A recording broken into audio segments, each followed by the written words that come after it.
Yang monorektal itu posisinya harus sin, posisi sin. Udah belajar posisi kan? Sudah. Udah mau apa, Jom? Ngadep ke sana lah, tadi Bu rencana tenaga kesehatannya nih yang mau ngasih obat. Gimana posisi sin?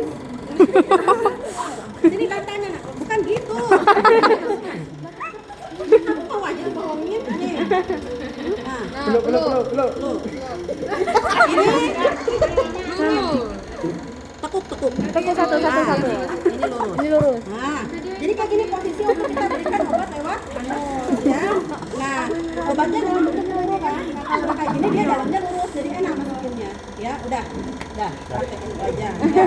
Sekarang dulu maksudnya posisi. Bagus. Nah, sekarang kita akan praktekkan obat injeksi. Yang pertama itu alat dan bahannya hampir sama semua ya, alkohol swab, plester, jarum suntik sesuai kebutuhan, dan obat. Obat ada dua, ada yang di vial, ada yang di ampul. Ini vial, ini ampul, ya. Oke. Nah sekarang kita suntik intrakutan dulu. Intrakutan untuk apa? Untuk imunisasi dan untuk tes alergi yang paling sering dilakukan. Tes alergi misalnya untuk antibiotik itu namanya skin test. Ya, nah tes alergi itu harus dilakukan di mana? Di sini. Dilakukannya di sini. Nggak boleh dilakukan di punggung sini. Apalagi kalau hitam orangnya. Tes alergi itu kan nanti kalau di sini suntikan akan lihat kemerahan. Kalau ini kan kelihatan nanti kalau putih gini kemerahan.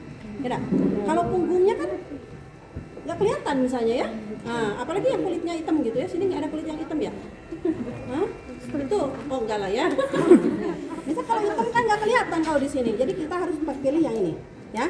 Nah, kalau intrakutan itu intra itu apa? Intra itu di dalam. Kutan itu kulit, di dalam kulit. Kalau di dalam kulit dia harus mendatar karena harus masuk ke kulit dan nanti dia harus membentuk kayak bentol gitu, ya. Kita kasih dulu alkoholnya, ya. Kemudian mana becok sampai nak. Nah, kemudian intrakutan ini kalau tes alergi kita pakai misalnya ini jarum suntik ini tutupnya bisa kita ganti-ganti ya. Kalau intrakutan itu jarum suntiknya usahakan yang 1 mili nih, yang kecil. Karena kalau gede kan kasihan sakit. Nah, intrakutan itu sakit loh, ya. Nah, kemudian misalnya kita kasih obat ya yang melalui vial.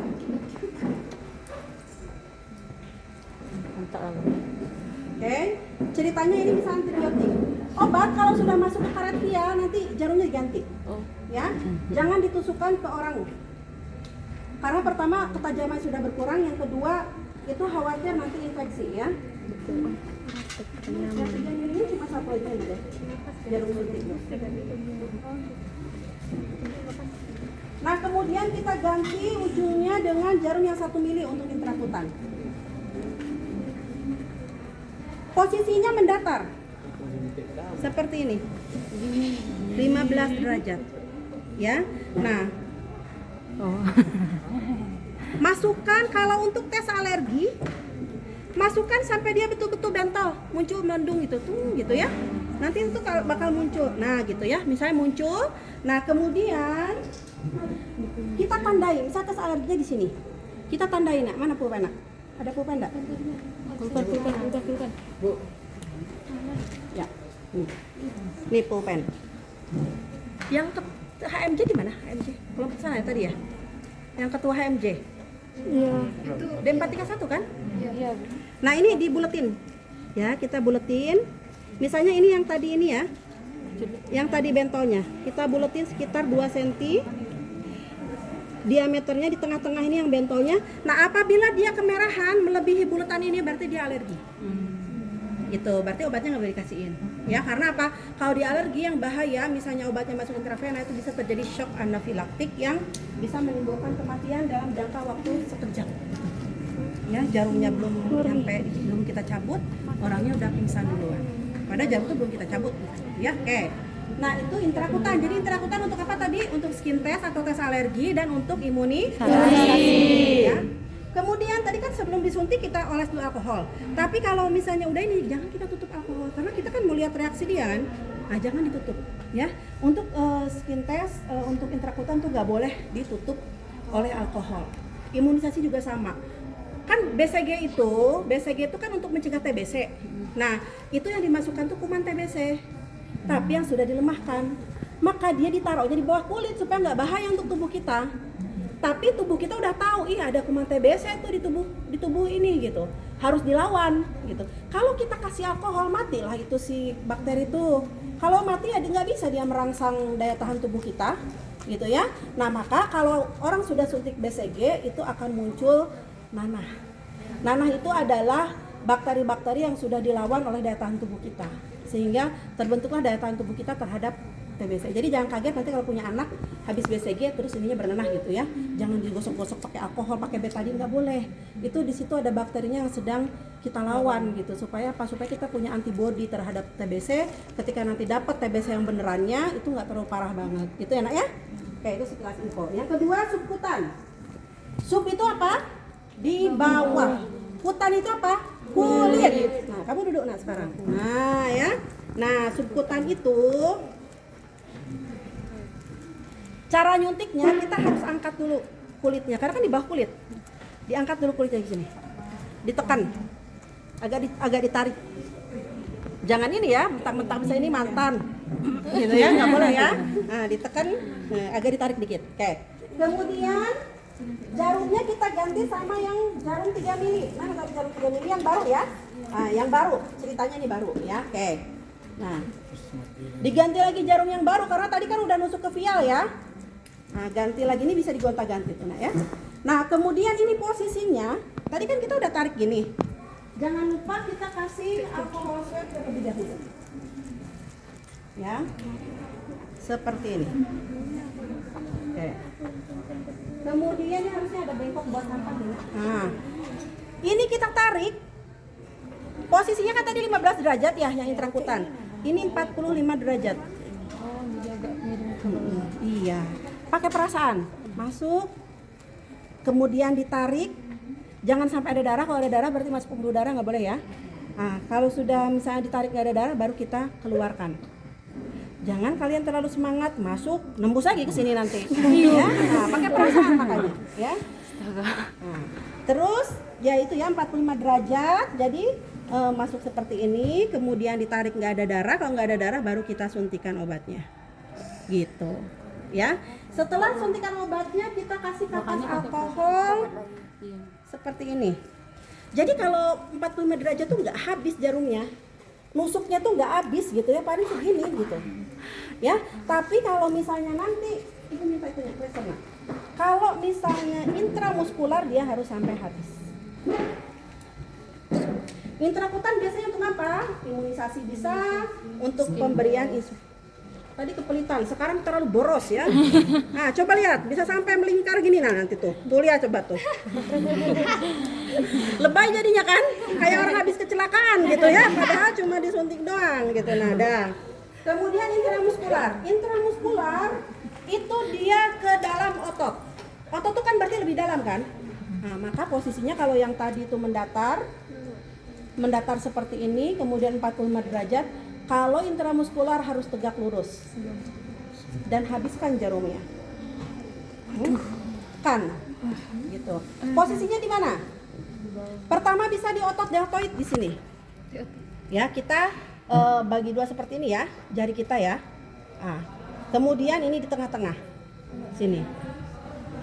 Ya. Kemudian bisa di paha di sebelah luar ini. Yang tadi juga yang subkutan bisa di perut, bisa di paha, bisa di bokong. Yang tadi sini di bokong kan? Di bokong. Nah, sekarang kamu tengkurap. Nah. Tengkurap. Nah, di bokong, yang paling sering di bokong. Tengkurap ya. Kayak nggak ikhlas banget gitu nah. Kamu tahu tulang ekor? Tahu. Yang kuncing kan? Nah, kalau misalnya kita lagi mangku orang, kena tulang ekornya kan lumayan tuh ya. Nah, kemudian ada ini panggul, namanya sias di sini. Coba deh, apalagi yang kurus pasti teraba, benjolan sini nih. Ya, ibu aja teraba. Nah, pasti yang kurus teraba. Kamu pasti teraba nih. Sini nak. Nih, di sini.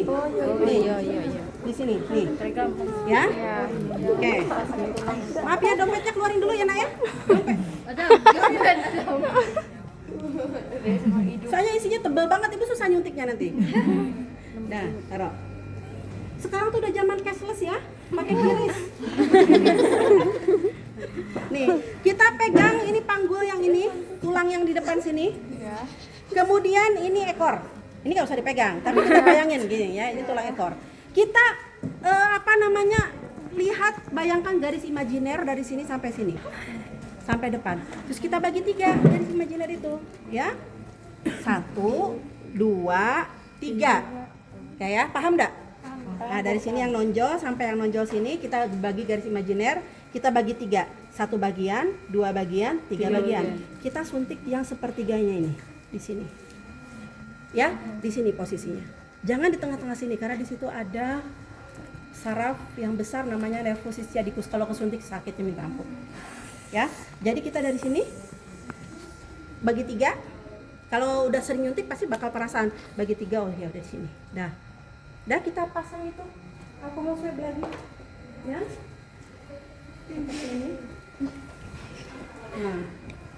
Kita pasang di sini alkohol swabnya ini ya. Suntik sepertiga. Oke, kayak gini bagi 3, berarti dia posisinya di sini. Jangan ragu, langsung tancap. Karena kalau ragu pastinya justru kesakitan. Jangan misalnya mentang-mentang mantan, gitu ya. Enggak ya. Jadi jangan ragu, misalnya takut. Aduh, ragu-ragu nih. Nah, jangan. Cus, langsung shoot gitu. Ya, harus yakin. Tarik, jangan sampai ada darah. Kalau nggak ada darah, langsung suntikan. Bu, kalau ada darah, Suntikan. pindah tempat ya? Pindah tempat, ya. Iya, tusuk lagi. Nah, terus langsung ditekan karena biasanya kalau IM itu dia keluar darah ya. Plasternya nak.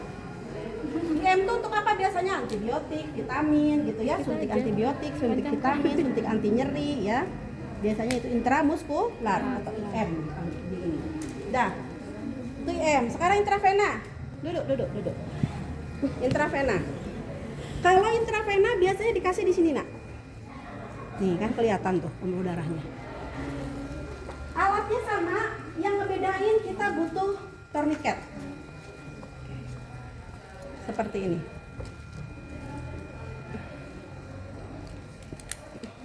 Nah, ya. Kemudian kita siapkan dulu obatnya.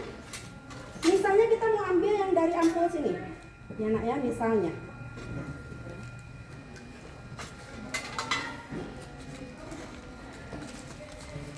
Nanti yang ini misalnya butuhnya 5 mili, ya ambil yang 5 mili ya. Kalau ini kan sedikit ya.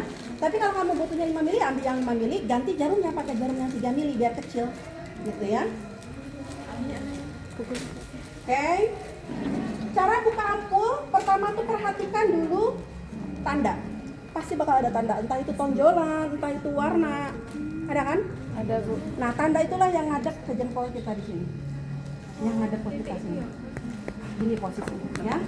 Kemudian pakai kasa, kemudian dibuka. Kalau tandanya kebalik itu susah nak, ya. Jadi harus tanda seperti ini, kemudian kita buka. Ya. Kemudian ibu lupa tadi. Kalau misalnya ada obat terjebak di atas ini gimana? Diputar. Nah, kalau masih ada sisa dijentik. Ya. Jadi kalau banyak dijentik lama, putar. Ya. Nah, kemudian baru kita isikan obatnya ke dalam jarum suntik seperti ini sampai betul-betul habis ya. Jangan lupa didorong kembali untuk mengisi jarum dengan obat. Kemudian nah ya, kita pakai kapas alkohol dulu seperti ini. Kemudian kita kencengkan, nah kan keluar, ya kan? Tadi kan nggak kelihatan tuh, ya kan? Nah sekarang kita kencengin, langsung nonjol, ya. Nah ini posisinya di sini nih, nih enak banget nih kalau mau nyuntik nih, ya masukkan seperti ini, langsung ke pembuluh darahnya, langsung. Kalau tadi infus harus masuk semua kan, si itunya, kalau ini enggak, yang penting ujungnya aja, ya kan kita mau masukin obat. Kalau udah masuk pembuluh darah ya udah gitu. Nah, pasiennya menggenggam, tangannya genggam supaya lebih, genggamnya jempolnya di dalam. Nah, supaya lebih terlihat lagi. Kalau sudah terlihat situ, baru kemudian kita masukkan jarumnya ke arah pembuluh darahnya tadi. masukkan seperti ini. Kalau ditarik ada darahnya, oke, udah masuk. Kebalikannya yang tadi ya, kalau nggak ada darahnya berarti nggak masuk. Ulang lagi, karena kita tujuannya kan pembuluh darah. Kita tarik ada darahnya, oh ya, oke, masuk. Ketika mau masukkan ini dicabut, dilepas, kemudian baru kita masukkan, gitu ya. Nah setelah itu, setelah masuk, lupa ibu. Nah setelah ini udah selesai, obat masuk semua, langsung dipasang kapas alkohol ini ditekan. Karena kalau ini nggak ditekan nanti darahnya keluar, ya. Terus bagaimana pasangnya? Bagaimana ini kan kalau butuh dosis yang sekaligus ya. Kalau pasiennya harus dikasih obat suntiknya 3 kali sehari gimana? Jadi pasang infus, nggak mungkin pasiennya ditusuk terus kan? Nah, makanya salah satu indikasi dirawat itu salah satunya apabila dia harus disuntik sebanyak paling nggak 3 kali sehari. Nah, kalau lewat infus kita kunci dulu infusnya, kemudian kita kasih alkohol dulu, ya. Kemudian ketika mau dimasukkan ini ditekuk, karena kalau enggak nanti naik ke sini, ya. Kita naik ke situ, nanti naik ke situ obatnya. Nah ya, nih. Jadi kita tekuk seperti ini, ya. Baru kemudian kita masukkan. Kalau ini terserah deh, mau yang berapa lubangnya, mau yang 5 cc juga bisa, ya. Nah, ada keluar nak? Itunya terkunci dah. Oh ya enggak apa-apa itu terkunci. Dia kan memang masuknya harus ke sini, ini udah kuning nih. Kan dia memang harus masuk ke pembuluh darah. Nah, dah ya. Setelah itu baru kemudian kita guyur. Setelah dimasukkan kita guyur. Maaf nak. Ya Allah, mudah-mudahan bisa itu ya hilang ya. Baru kita guyur. Ya supaya masuk obatnya ke dalam pembuluh darah. Kita guyur seperti ini. Nggak mau dia. Tekuk berarti di dalamnya. Nah, sudah, kemudian tetasnya kita atur lagi. Kalau butuh obat, basah ya. Kalau butuh obat yang dia sedikit-sedikit tapi harus terus-menerus, maka dia obatnya harus masukin infus, ya. Kita lap di sini. Plastiknya bukan nak? Nah, alkohol dulu, kemudian kita masukkan. Itu Pak.